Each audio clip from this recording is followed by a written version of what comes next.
اور اسی طرح اور بہت ساری عادتیں ہیں دنیا میں. لوگ کہتے ہیں یار کوئی بھی عادت اپنانی ہو نا 15-20 دن چاہیے ہوتے ہیں, 15-20 دن مشکل ہوتے ہیں, پھر عادت بن جاتی ہے. ڈائٹ کنٹرول کرنا ہے, ورزش کرنی ہے, جو بھی چیز نئی ایڈ کرنی ہے, یا سگریٹ یا پان چھوڑنا ہے, کہتے ہیں یار 20-25 دن مشکل ہے. 25 دن کے بعد یہ عادت چینج ہو جائے گی, آپ کی زندگی کا حصہ بن جائے گی. مجھے یہ سمجھ نہیں آتا پورا مہینہ 5 وقت نماز پڑھنے والے کی نماز عادت کیوں نہیں بنتی؟ یار آپ 5 وقت سب پڑھ رہے ہو نماز, مگر رمضان کے بعد کیا ہو جاتا ہے؟ روز ماشاءاللہ کئی لوگ جو تلاوت کر رہے ہیں. یہ تو مہینہ آیا ہی اسی لیے کہ اچھی عادتیں اڈاپٹ کر لیں. کئی لوگ ماشاءاللہ تہجد پڑھ رہے ہوں گے, سحری میں اٹھتے پڑھتے, نہیں پڑھتے تو پڑھا کریں, آسان ہو گیا. روز اٹھ رہے ہیں تو پڑھ لیں. تو کتنی اچھی عادتیں ہم اپنا رہے ہیں, تو پلیز ان عادتوں کو کیری بھی تو کریں نا. رمضان گیا اور ہم بھی غائب. میں ابھی پچھلے جمعے سے ایک بات عجیب سی ذہن میں امام صاحب آ رہی ہے, میں چلے آپ سے بھی پوچھ لیتا ہوں. لاسٹ جمعہ جو آپ نے پڑھا, کہیں بھی پڑھا, کراچی کی کسی بھی مسجد میں پڑھا, بتائیں اس میں کتنی پبلک تھی؟ کیا اس سے زیادہ تھی جو رمضان سے پہلے تھی؟ یعنی رمضان کے پہلے جمعوں میں, رمضان کے علاوہ جمعوں میں جتنی عوام ہوتی ہے, رمضان میں جمعے کی نماز میں اس سے کئی گنا زیادہ پبلک ہوتی ہے. ایسا ہی روڈیں بھر گئی ہیں, مسجدیں اوور فلو ہو گئے ہیں. کچھ مسجدوں والے تو کہہ رہے ہیں لگتا ہے 2 جمعے کرانے پڑیں گے, اتنی پبلک. ایک طرف تو اچھا لگ رہا ہے, دوسری طرف دل میں ایک عجیب سا خیال آیا کہ اس کا مطلب بہت بڑی تعداد میں لوگ وہ بھی ہیں جو رمضان کے بعد جمعہ بھی نہیں پڑھتے. یہ کہاں سے آ گئے؟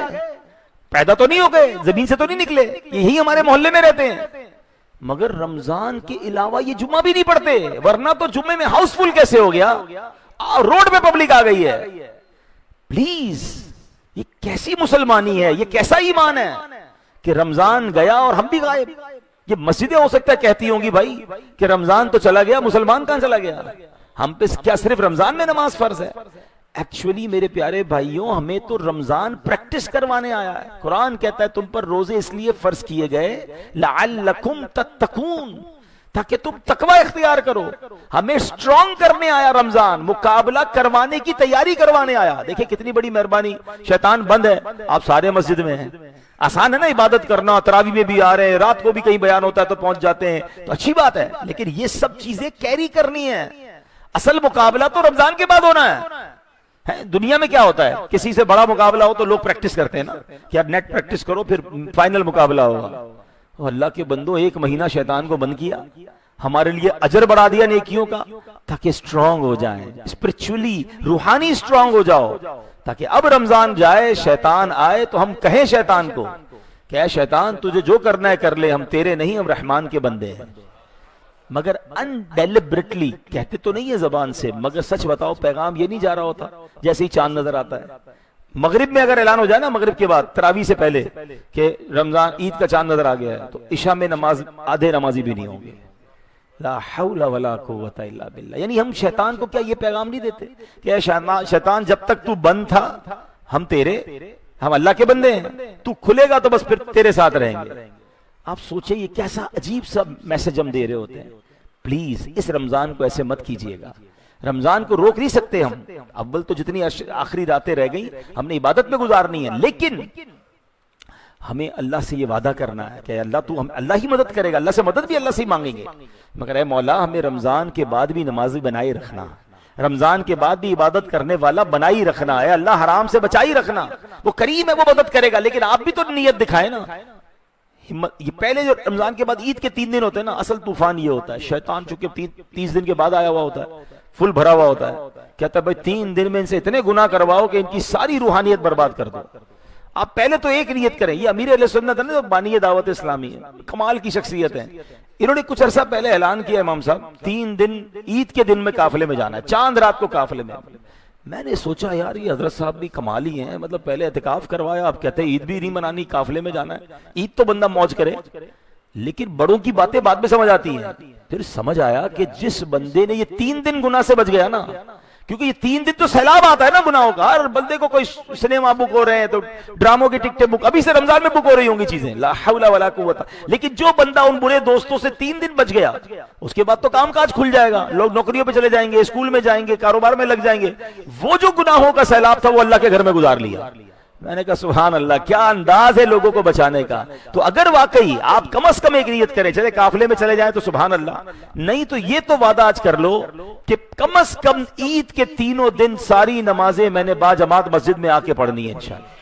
جیسے باقی رمضان میں پڑھتا رہا ویسے آپ یہ 3 دن کنٹینیو کر کے دیکھیں، آپ کی روحانیت میں اضافہ ہو جائے گا. شیطان ناکام ہو جائے گا کہ میں اس کو عید میں نہیں بہکا سکا، پھر انشاءاللہ دیکھیں چیزیں کنٹینیو ہو جائیں گی. تو بہرحال یہ بڑے مبارک دن، بڑے مبارک ایام ہیں. ہم نے کل پرسوں 17 رمضان ماشاءاللہ منایا. حضرت اصحاب بدر کس قدر عظیم ہستیاں ہیں. پھر اس میں 17 رمضان ہی حضرت بی بی عائشہ صدیقہ طیبہ طاہرہ کا یوم. آج رات جو ہے 19 رمضان حضرت رقیہ رضی اللہ تعالی عنہا ہماری سرکار دو عالم صلی اللہ علیہ وسلم کی پیاری لاڈلی شہزادی کا یوم ہے. ان کا یوم وصال 19 رمضان ہے. اور پھر سبحان اللہ 21 رمضان مولا کائنات شیر خدا مولا علی کرم اللہ تعالی وجہ الکریم کا جو ہے وہ یوم ہے. یعنی یہ 2-4 دن تو کتنے کمال کے ہیں. مگر اس میں ایک اور بات عرض کروں گا کہ اس کو ڈسکس کیا کریں گھر میں، اپنے بچوں کو بتایا کریں کہ آج یوم بدر ہے، آج حضرت مولا علی کا دن ہے، آج حضرت رقیہ کا دن ہے. ہمارے بچوں کو اپنی برتھ ڈے یاد ہوتی ہے یا امی ابو کی اینیورسری یاد ہوتی ہے، اور اللہ کے بندوں ان کو بزرگوں کے دن بھی یاد ہونے چاہیے. اور آپ اس میں بڑا آسان افطار کے وقت آج دعا کریں سب بچوں کے سامنے کہ بیٹا چلو ہاتھ اٹھاؤ، دعا کرتے ہیں، مولا علی کی فاتحہ پڑھتے ہیں، حضرت عائشہ رضی اللہ تعالیٰ عنہ کی فاتحہ. اس سے بچوں کو ریممبرنس ہوگی. اس کو اچھا والد کو بھی تو پتا ہو نا، تو کم از کم مدنی چینل دیکھا کریں. وہاں ہر بڑے کسی بزرگ کا جو دن آتا ہے اس کے بارے میں امیر علیہ سنت فاتحہ بھی کر رہے ہوتے ہیں، نیاز بھی کر رہے ہوتے ہیں، ہمیں سکھا رہے ہوتے ہیں. یہ لیگیسی ہے، یہ وہ بات ہے جو میں پیچھے چھوڑ کر جانی ہے بچوں میں، ورنہ تو کسی کو نہیں پتا ہوتا. اچھا بعد میں پتا چلتا ہے وہ دن نکل گیا. ہاں وہ نکل گیا، لا حول ولا قوت. ارے بھائی وہ دن آیا تھا تو اس کو کسی طرح مزید طریقے سے اپناتے اس کو، اور اس پر نیکیاں کماتے، کوئی سالے ثواب کرتے. تو بہرحال مولا علی شیر خدا کا 21 رمضان جو دن ہے، کیا عظیم ہستی ہیں. علماء فرماتے ہیں اہل بدر کے ناموں میں اتنی برکت ہے کہ اگر ان کے ناموں کے وسیلے سے دعا کی جائے اللہ دعا قبول فرما لیتا ہے. مصیبت میں بندہ ہو ان کے ناموں کا وسیلہ پیش کرے اللہ مصیبت ٹال دیتا ہے. روزی میں برکت چاہیے اللہ روزی عطا فرما. ایسی مدد آئی کہ سارے ہی بھاگ گئے، ڈر گئے، خوف پیدا ہو گیا. بدر کا واقعہ امید ہے آپ نے سن لیا ہوگا، اس لیے میں اس پر ذکر کم کر رہا ہوں، لیکن ایک اشارہ یہ دے رہا ہوں کہ بدر میں جو سبحان اللہ 70 لوگ مارے گئے نا، اس میں 35 وہ تھے جس کو مولا علی نے اپنی تلوار سے قتل کیا تھا. ایسی بہادری سے مولا علی شیر خدا لڑے ہیں. ہوا کیا تھا کہ بدر کے میدان میں جب جنگ شروع ہوئی نا تو 3 صحابہ کرام آگے گئے. کفار نے کہا ہمارے مقابلے میں لوگ بھیجیں. سامنے سے کون تھا؟ عتبہ، شیبہ، ولید، ان کے سمجھے جرنیل ٹاپ لیڈر کے، سمجھ لیں چیف آف آرمی اسٹاف ان کا آیا ہوا تھا، تو vice chief of army staff آیا ہوا تھا، تو ان کا کمانڈر ان چیف آیا ہوا تھا. کہا ہمیں بھی ہمارے مقابلے میں کس کو بھیجتے ہو؟ تو 3 انصاری صحابہ کھڑے ہو کر گئے. انہوں نے تعارف پوچھا آپ کون ہیں؟ کہا ہم تو مدینے میں رہنے والے ہیں. معاذ اللہ تکبر ایسا تھا، کہتے ہیں ان کو بلا لو واپس، ہمیں ان سے نہیں لڑنا، یہ ہمارا جوڑ نہیں ہے، بکریاں چرانے والوں سے نہیں لڑنا ہمیں مکے کے بہادر ہمارے سامنے بھیجے جائیں. اتنا تکبر تھا ان کو. سبحان اللہ. اب جب ایسا چیلنج آیا تو نبی پاک کی نظر پتہ ہے کس پہ جاتی ہے؟ آقا مولا علی کو دیکھتے ہیں. کم یا علی، مولا علی کو کھڑا کرتے ہیں. کم یا حمزہ، حضرت حمزہ شیر خدا کھڑے ہوتے ہیں سید الشہداء. اور پھر حضرت عبیدہ. یہ تینوں جاتے ہیں. اب یہ تینوں جاتے ہیں سبحان اللہ، اللہ کے شیر گئے تھے وہ تینوں کو اڑا کے رکھ دیتے ہیں.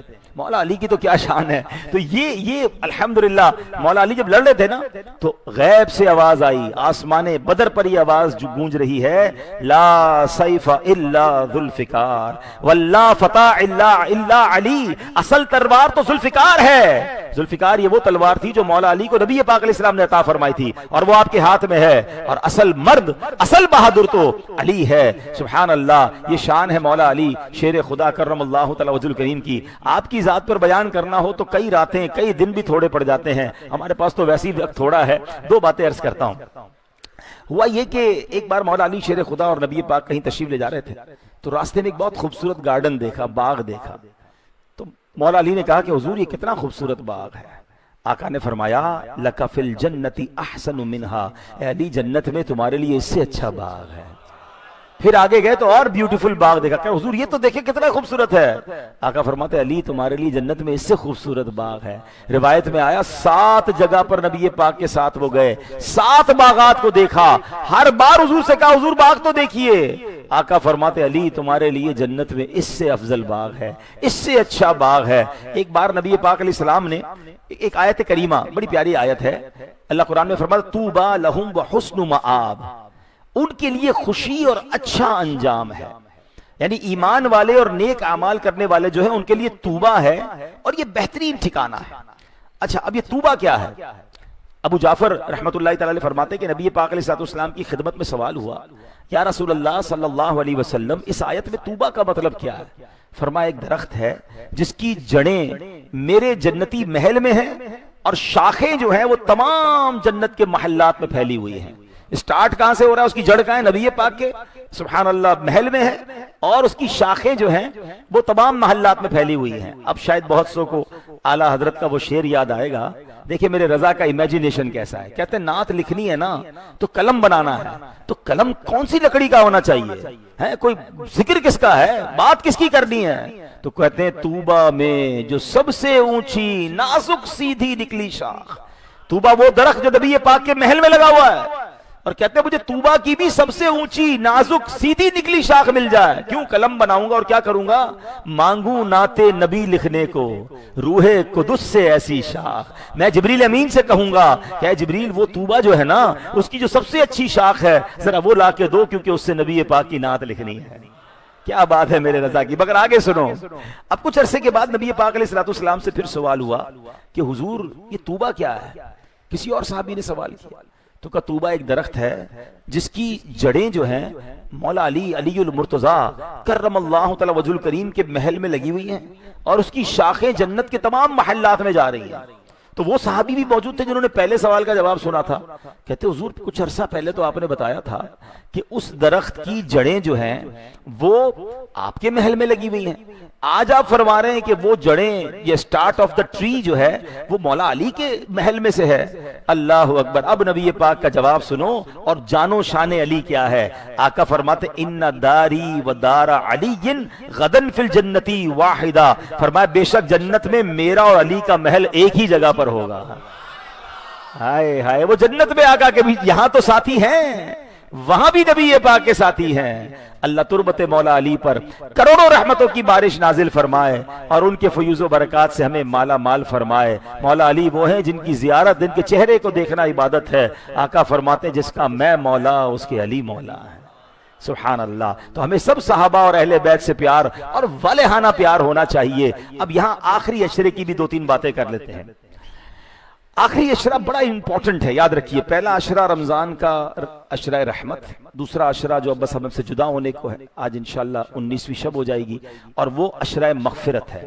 آخری عشرہ جہنم سے آزادی کا عشرہ ہے۔ اگر پہلے دو عشرے میں کچھ عبادت میں کمزوری سستی رہ گئی ہے نا تو پلیز اب آخری عشرے کو ضائع مت کرنا۔ نبی پاک علیہ السلام نے ایک بار ترکی خیمے میں اعتکاف کیا، پہلی رمضان سے لے کر 20 رمضان تک، اور پھر سر اقدس باہر نکال کر فرمایا کہ میں نے لیلۃ القدر کی تلاش کے لیے پہلے دو عشروں کا اعتکاف کیا، اب مجھے بتایا گیا کہ لیلۃ القدر رمضان کے آخری عشرے کی 5 طاق راتوں میں سے کوئی ایک رات ہے، تم میں سے جو چاہے اعتکاف کر لے۔ تو لیلۃ القدر کو پانے کا جو طریقہ بیسٹ وے ہے نا، وہ بیسٹ وے یہی ہے کہ بندہ اعتکاف کر لے۔ حدیث پاک ہے من اعتکف ایمانا و احتسابا غفر له ما تقدم من ذنبه۔ آقا فرماتے جو ایمان کی حالت میں ثواب کی نیت سے اعتکاف کرے اللہ اس کے پچھلے سارے گناہ معاف فرما دیتا ہے۔ تو جو اعتکاف کرنے کی تیاری میں ہیں بالکل اعتکاف کریں، اور نہیں کر رہے وہ بھی کوشش کر کے کر لیں تاکہ لیلۃ القدر اللہ کے گھر میں گزرے، مگر اعتکاف کریں تو پھر پراپر اعتکاف کریں۔ ہاں اعتکاف میں فضول باتیں نہ ہوں۔ حدیثوں میں یہ مضمون ملتا ہے کہ مسجد میں فضول بات نیکیوں کو ایسے کھا جاتا ہے جیسے آگ لکڑی کو کھا جاتی ہے۔ تو یہ جب دوست یار مل کر اعتکاف کرتے ہیں، اور آپ کے یہاں تو ویسی فوڈ اسٹریٹ بار لگی ہوئی ہے، تو آج افطاری میں کچھ منگا رہے ہیں، پھر رات کو بھی کچھ آ رہا ہے، تو دیر سے بھی کچھ آ رہا ہے، موبائل فون ساتھ ہیں، جنگ میں کیا ہوا، میزائل کتنے چلے تو کہاں کیا ہوا، لا حول ولا قوت۔ اس لیے اعتکاف نہ کرنا بھائی۔ اگر مسجد میں آ کے ہنسی مذاق اور فضول باتیں کرنی تو پھر گھر میں ہی رہو۔ کیوں؟ حدیثوں میں یہ بھی مضمون ملتا ہے مسجد میں ہنسنا قبر میں اندھیرا لاتا ہے۔ پتہ چلا میں 10 دن بیٹھ کر گیا اور گناہوں کا پوٹلا لے کر گیا، مغفرت لے کے جانی ہے۔ اعتکاف کے لغوی معنی دھرنا دینے کے ہیں۔ بندہ آئے تو بس دھرنا دے دے کہ بس اب تو غنی کے در پر بستر جما دیے ہیں۔ مشورہ دوں گا دوستوں کے ساتھ اعتکاف نہ کریں، ایسی جگہ اعتکاف کریں جہاں کوئی جاننے والا ہی نہ ہو، اگر ہو سکے تو فیضان مدینہ آ جائیں، وہاں آپ کو فضول کام نہیں کرنے دیں گے انشاءاللہ، درس بیان تربیت بہت کچھ سیکھیں گے، مغفرت لے کر آنا ہے نا، اور ادھر بھی کریں تو پھر دوستوں کو بھی سمجھا دیں کہ یار اللہ سے معافی مانگنے اور مغفرت کی خیرات لینے آئے، فضول بھائی آپ عید کے بعد کھا پی لینا جو بھی گھومنا پھرنا ہے، عید کے اعتکاف کے اندر یہ مت کریں۔ اچھا جو اعتکاف نہیں کر رہے ان کے لیے ٹپ دے رہا ہوں میں، پہلے try to imagine what is لیلۃ القدر۔ قرآن کیا کہتا ہے؟ لیلۃ القدر خیر من الف شہر، لیلۃ القدر 1000 مہینوں سے بہتر ہے۔ 1000 مہینے کتنے ہوتے ہیں؟ اپروکسیمیٹلی 84 سال، 84 ایئرز کم و بیش بنتے ہیں۔ میں اور آپ ایک 84 ایئر تو ہمیں سے شاید ہی کوئی جیے گا، اچھا 84 ایئر جی بھی لے تو 84 کے پورے ایئر دن اور رات عبادت تو نہیں کر سکتا، جو 55 کا ٹائم گزر گیا، بڑھاپے کا ٹائم نکل جائے گا، مگر یہ رات تو دیکھو کیسی ہے کہ ایک رات عبادت کر لو 84 ایئر سے زیادہ کا ثواب مل جائے گا۔ اور یہ بھی نہیں کہا 1000 مہینوں کے برابر، 1000 مہینوں سے بہتر۔ مفسرین نے لکھا جو جیسے اخلاص کے ساتھ وہ رات گزارے گا اس کو اتنا بہتر اجر ملنا لگ جائے گا۔ تو ٹارگٹ کریں، میمن بیٹھے میرے بھائی ہیں، میں آپ کو کاروباری انداز سے سمجھاتا ہوں، یہ ایک رات میں 100 مہینوں کی عبادت کا ثواب مل سکتا ہے۔ آپ ان 5 راتوں کو ٹارگٹ کر لیں۔ نمبر 1 عشاء اور فجر لازمی طور پر آپ باجماعت پڑھیں۔ روایتوں میں آتا ہے جو عشاء کی جماعت فجر سے باجماعت پڑھے، فجر باجماعت پڑھے، اس کو پوری رات عبادت کا ثواب ملتا ہے۔ لیلۃ القدر کو ٹارگٹ کرنا ہے۔ نمبر 1 عشاء اور فجر باجماعت 100% ساری راتوں میں۔ نمبر 2 پوری تراویح پڑھیں۔ نمبر 3 ان راتوں میں صلاۃ التسبیح پڑھیں، ٹھیک ہے۔ نمبر 4 ان 5 راتوں میں کم از کم ایک پارہ تلاوت کریں، کم از کم سورہ ملک بھی پڑھ لیں، ٹھیک ہے، یا پھر اگر آپ پورا پارہ نہیں پڑھ لیں سورہ ملک پڑھیں، سورہ یاسین، تلاوت انوالو کر دیں اس میں۔ نمبر 5 ماں باپ حیات ہیں ان کی دست بوسی کریں، ان کو کوئی اچھا سا چھوٹا سا جو بھی آپ کی حیثیت کے مطابق تحفہ بھی دیں، ان سے دعا لے لیں۔ ماں باپ نہیں ہے ہو سکے تو قبرستان ان کے پاس جا کر ان کا ایصال ثواب کر لیں۔ نمبر 6 اس رات کچھ نہ کچھ صدقہ ضرور کریں، آپ کی اپنی حیثیت کے مطابق 100 روپے کے 5 لفافے بنا لیں، اگر آپ کو آپ کی حیثیت اتنی ہے کوئی بات نہیں، 500 کے بنا لیں، اللہ نے جس کو نوازا ہے 5,000 کے 5 لفافے بنا لیں، ہر رات کسی نہ کسی غریب کو 5,000 روپے پکڑا دیں، ٹھیک ہے، اللہ کی راہ میں دے دیں، مسجد میں دے دیں، کسی نیکی کے کام میں دے دیں۔ 5 رات کم از کم 6-7 اعمال۔ اچھا درود پاک اس رات میں کم از کم 313 بار درود پاک پڑھ لیں، ایک بار تسبیح کلمہ پاک کی پڑھ لیں، لا الہ الا اللہ محمد رسول اللہ، جو نیکیاں کر سکتے ہیں انوالو کر لیں۔ ان 5 میں سے ایک رات تو تاکرات ہے نا، شب قدر ہے، جب جو رات شب قدر ہوگی میری یہ ساری عبادتیں ملٹی پلائی بائی 100 منتھ ہو جائیں گی، ملٹی پلائی بائی لیلۃ القدر خیر من الف شہر، میرے یہ ہر عمل میرا 1000 مہینوں سے بہتر ہو جائے گا۔ تو یہ 5 راتیں خدا کے واسطے، کھانے پینے سحری میں جانا ہے اور کرکٹ کھیلنا ہے، خدا کے واسطے چھوڑ دیں۔ یہ زندگی میں ہمیں نہیں پتا کہ اگلا رمضان ملنا ہے نہیں ملنا، اس لیلۃ القدر میں بخشش کے پروانے تقسیم ہوتے ہیں، تو میں نے کسی بھی صورت بخشش کا پروانہ حاصل کرنا ہے۔ ماشاءاللہ عاشقان رسول کی مسجدوں میں لیلۃ القدر کی رات بیانات بھی ہوتے ہیں، ذکر بھی ہوتا ہے، صلاۃ التسبیح بھی ہوتی ہے، تو جڑے رہے مسجد کے ساتھ۔ بیسٹ تو یہ کہ مغرب سے آ جائیں مسجد میں، لیلۃ القدر مغرب سے شروع ہوگی نا، جیسے غروب آفتاب ہوگا، اور فجر تک کم از کم مسجد میں رہیں، ایک رات کا اعتکاف ہی کر لیں، تلاوت کریں، درود پڑھیں، عبادت کریں۔ اللہ کرے کہ ہم ان مبارک راتوں کو اچھے انداز سے گزارنے میں کامیاب ہو جائیں۔ اپنی اس مہینے میں یقیناً آپ زکوٰۃ دیتے ہیں، ڈونیشن دیتے ہیں، اچھی بات ہے، اور زکوٰۃ اور ڈونیشن پہلے اپنے غریب رشتہ داروں کا آپ کا حق ہے، اس کے ساتھ ساتھ عاشقان رسول کی تنظیم دعوت اسلامی کو بھی ضرور کنسیڈر کریں اپنی زکوٰۃ میں، جو دین متین کا اتنا بڑا کام پوری دنیا میں کر رہی ہے۔ آپ نے فطرہ بھی دینا ہے، اور فطرے میں بھی حدیثوں میں 4 کیٹیگریز بیان ہوئی ہیں، گندم کا، جو کا، کشمش کا اور کھجور کا۔